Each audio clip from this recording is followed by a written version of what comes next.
Welcome back to Sports Dump, Lewis County's only sports podcast. We're sponsored by Elam's Home Furnishings and Mattress Gallery, Global Septic, AmeriCool Heating and Cooling, and The Farm Store. It's 9 days away. In 9 days, we will crown district champions and finalize the final 16 teams in every classification. The home stretch is upon us. I'm Aaron Van Tile, joined by the Chronicle sports guys Dylan Wilhelm and Zach Martin, and we're here to break it all down. You know where we're starting. Do the 1B still do 20?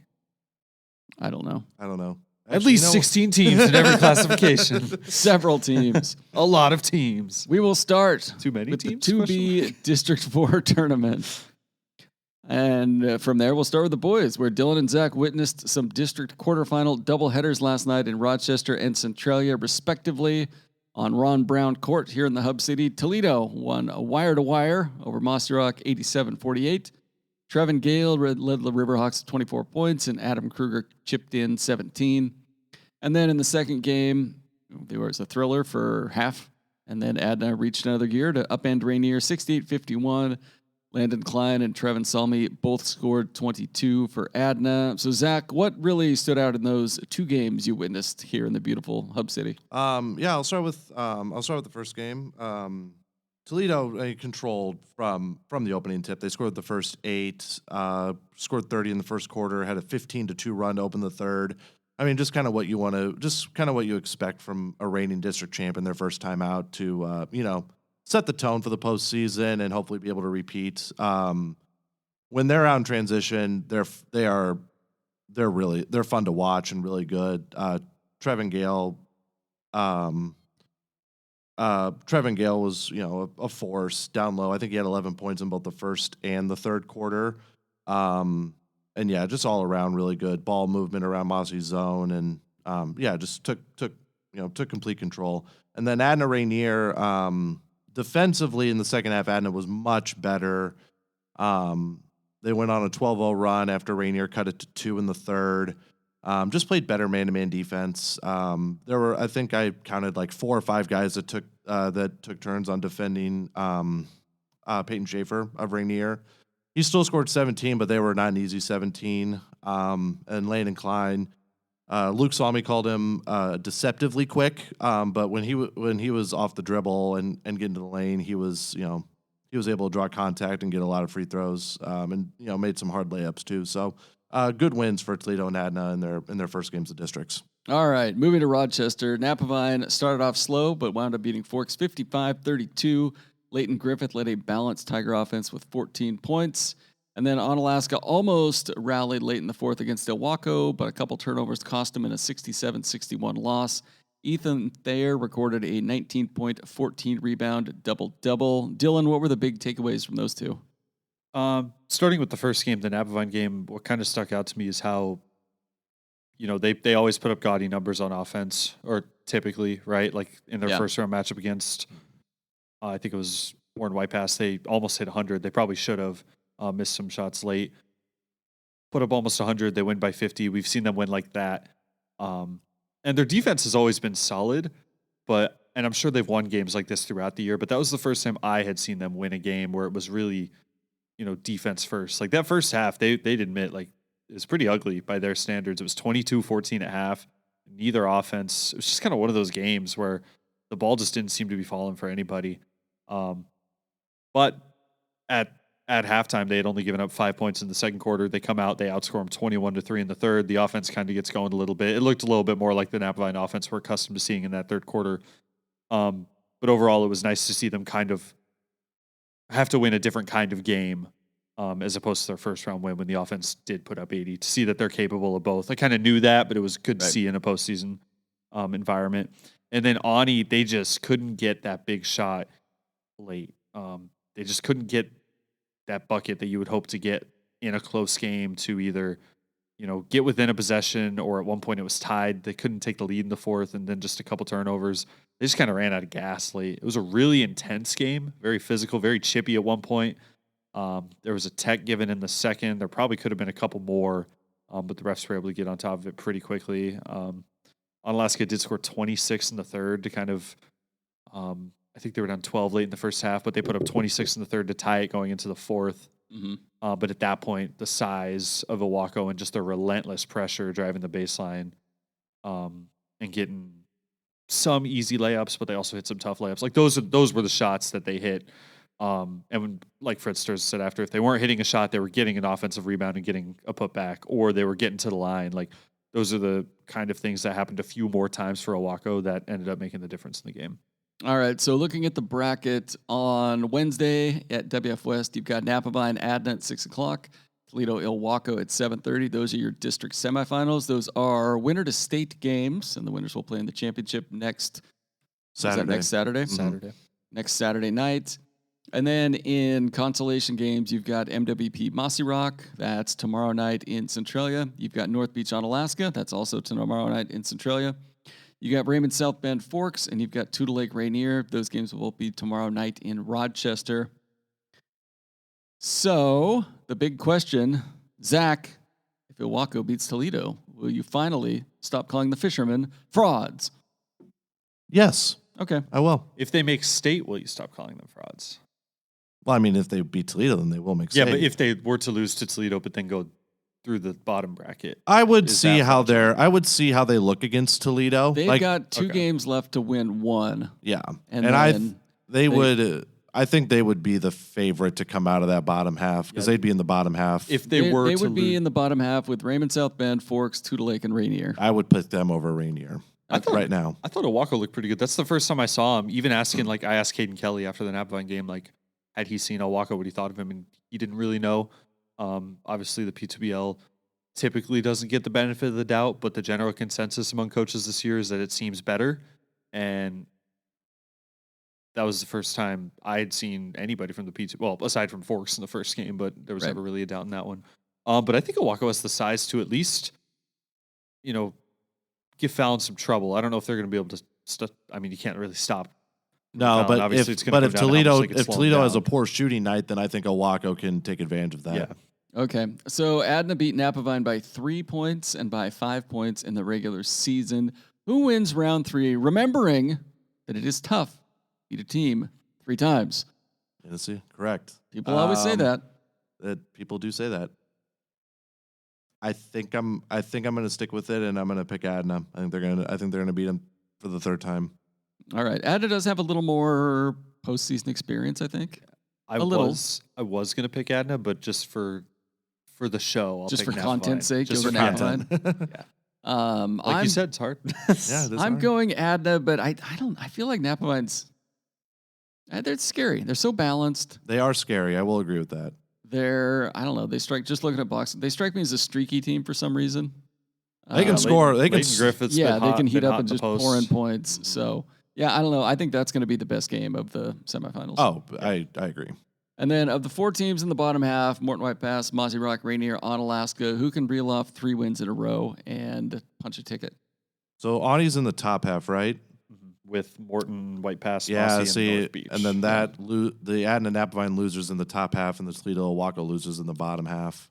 Yeah, it's tough. I mean, I would say Rainier just off that draw, but I'm not confident that either one of those teams is going to be able to reel off 3 wins in a row. If there was a team, I think I'd pick Rainier. I think the 4 semifinal teams are going to be the ones getting through. Yeah, That's kind of how I feel. agree.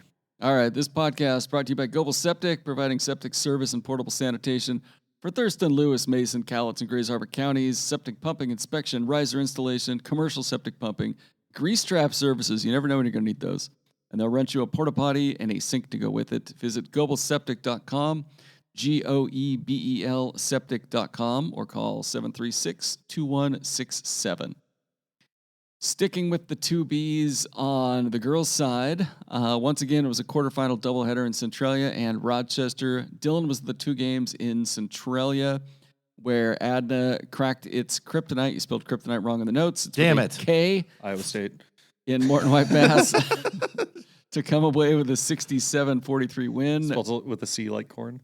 Yes. Riley Beebe, who was bleeding through the Band-Aids above her right eye, poured in a game-high 24 points for the Pirates. And then Napavine cut down its turnovers in the second half and forced the action to beat Toledo 68-46. Hayden Kaut led Napavine with 26 points. Taylor Evander and Nicole Valentine were also in double figures. Thoughts on those 2 games, Dylan? Basically the same game twice in a row. Okay. I joked with Zach when I got back. Obviously, I'm not going to write it this way, but I joked. I was like, I could write the same story and then just like change out some of the names and specific numbers and like, Yeah, it's that'd pretty be close. the gist of Be it. the Just same like thing, yeah. one team, in this case, Toledo and Morton are the same, or at least similar, where they're competing so hard in the first half and they're making it a game and they're giving the other team trouble for whatever reason. And then, Napavine and Adna are the top two teams for a reason. They come out in the second half a little refreshed, a little refocused, and they're able to kind of just pull away. They cut down on the turnovers, get a few takeaways of their own. And I think these games were both closer than the final score indicates based off how the first half and even into the third quarter went. It's the same thing that happened with Morton and Adna last week. But Adna only ended up winning that game by like 3, but they were down 9 going into the fourth I couldn't remember if it was in Morton or Randall, but on the road. I think it was in Randall, yeah. And then Riley Beebe's she was funny. I talked to her after and I was like, you have a couple minutes or do you have to like go get that checked out? Cause she's got a mix of wet and dry blood all around her eye. Yeah, the photos were pretty gruesome. She's like, yeah, I am. I'm good. What happened? She just hit the deck and face planted after a foul. She was totally fine. She went up to the line and was like ready for the ball, but they made her leave because of the blood, obviously. But she's like, no, I'm good. I'll go get it checked out. And I was like, okay, sweet. Talked to her for a couple minutes. Halftime of the next game, I look over, she's still in the stands. I was like, it's good. She's good. Yeah, she was fun to talk to. She basically she ended up finishing, I think, with 24. And she's like, yeah, it doesn't matter. I was going to play and I just wanted to win. So, all right. Props to that. And then Napavine also looked pretty strong, it looks like. Yeah, the typical, I think Cout finished with 26. So was it 26? I was about to say 3, but I got it wrong. I mix up all these numbers all the time. Yeah, they just cut back on the turnovers. Toledo was really giving them issues defensively in that first half. And then also Toledo got a boost right before half because Peyton Holter got fouled on a half-court shot. As the buzzer expired. And she only hits 2 or 3, right? Like, it's not that big of a difference. Right. Going in 5 versus going up 3, but just kind of the vibes in the gym kind of shifted at that moment. And it was like, oh man, like you just played kind of a rough half, especially by your own standards, and that's how we're gonna end the half, and that's like the taste you got to go into the locker room with. But just like Adna, they settle in, they do their thing, and they kind of just wore Toledo down with their press and forced a bunch of turnovers in that second half. I forget the specific numbers, but yeah. All right. Meanwhile, in Rochester, Onalaska went pretty cold, and they picked the wrong night to do it. They lost in overtime to Forks 44-40. They were 17 of 76 from the field and 3 of 34 from long range. Zach was there. Zach, go easy. Don't be all. And like Loggers head coach Alana Olson, he had trouble believing what he witnessed. 17 of 76. That's America. I couldn't. Yeah. I couldn't, truly, it was. And they weren't even bad shots. They were uncontested layups, fast break layups that just did not go in. And a lot of their threes were not heavily contested either. It was a bad night to go cold. And they scored 3 points in the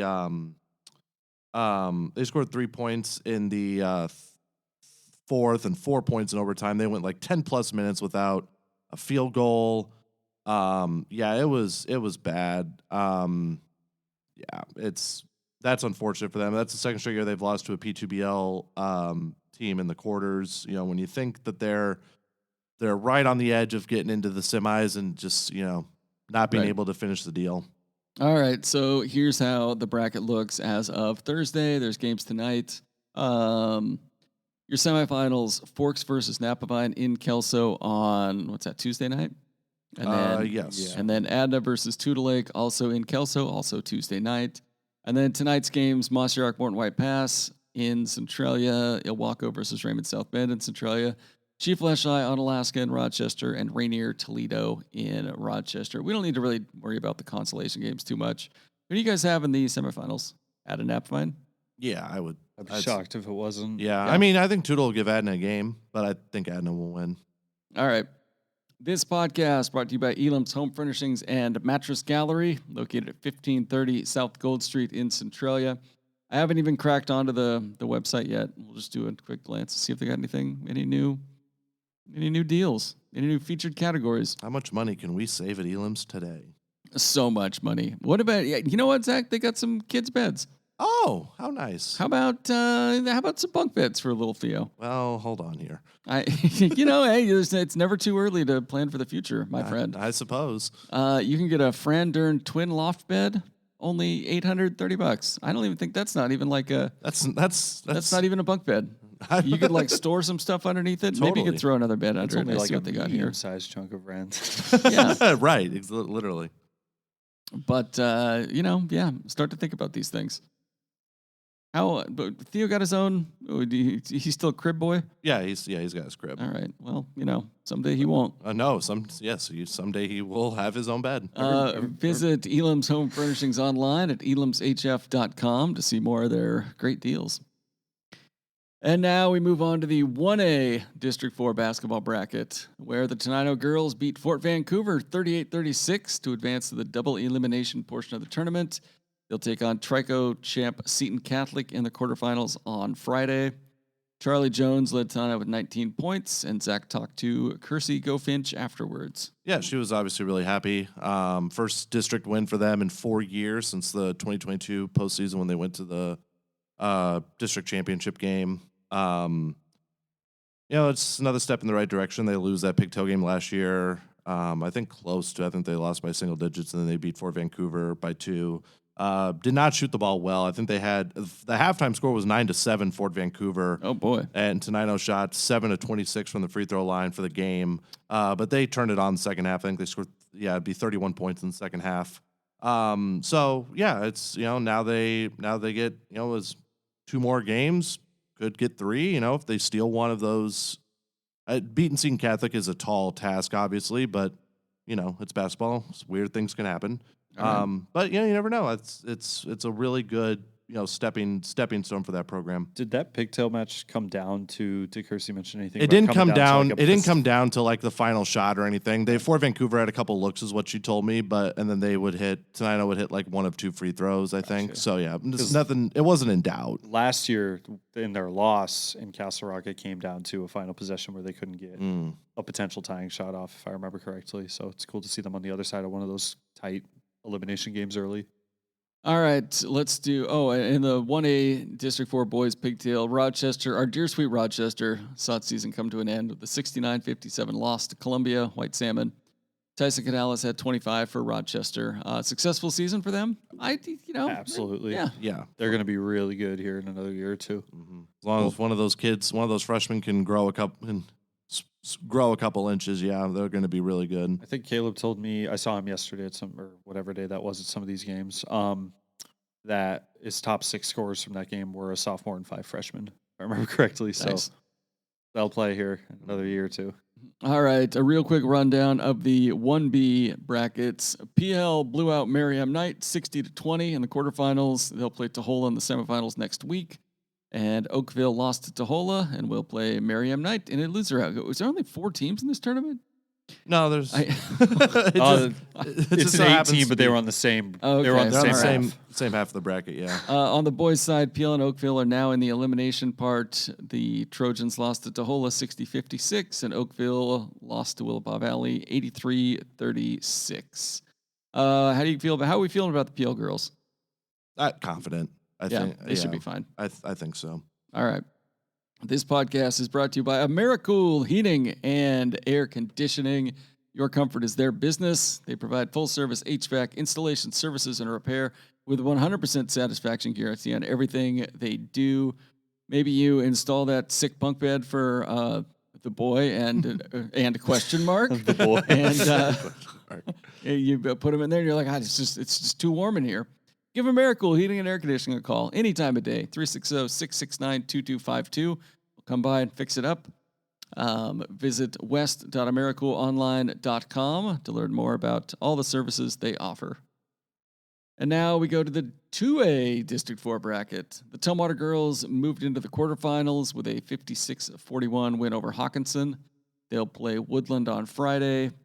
Andon Damaris had a double-double, and Mason Williams had 18 points. Zach talked to Gabby Larson afterwards. Yeah, she was happy. They they basically just have their system. They run it. Nothing. There's nothing too fancy with them. They'll press you for 32 minutes and a lot of dribble drive action. It's not the prettiest offense at times, but if they're hitting their shots from three, play the inside out game, they can create some damage. So yeah, good win for them. They'll be on the same half as WF West in that bracket. All right, and then the other pigtail game had Centralia, and the Tigers lost to Washougal 60-39. Final game for Anaya Sacedo, Mackenzie Erickson, and Brooklyn Sprigg, Centralia's senior class. It's Ayana Sacedo. Ayana, I believe. Well, it is spelled Anaya on these notes. Oh, my bad. Whoops. Spelling is Zach's kryptonite. Christ. That's an honest mistake. Tough loss for Centralia, but they had a fun season. Yeah, 11-11. Yeah. All right. First district game in 4 years, I believe. Okay. And then the boys' tournament pigtail games are tonight, or is there only one pigtail? There's only one, isn't there? Well, the other one. The other one is Aberdeen Ridgefield. Aberdeen There are Ridgefield, two, yeah. but there's All right. only one that concerns us. Okay, Mark Morris and WF West play in Chehalis. Who you got? Mark Morris is kind of down. They used to be really good. Now I think like not. 6 and They 14. are. They're in the middle of some stuff. they got too. some. Yeah, they got some Yeah, things going on. They do have some things going on. some. Yeah. So give me the Bearcats. A lot of substacks going on. Anyways, Vibes are higher in Chehalis. So Agreed, yeah. I'll take WF West. and on I that think one. the I'll take basketball is WF West. better. Yeah. All right, this podcast brought to you by The Farm Store. Simple and easy at The Farm Store. You guys need to stop by. Did you guys stop by and get a bucket of horse slop for the kids yet?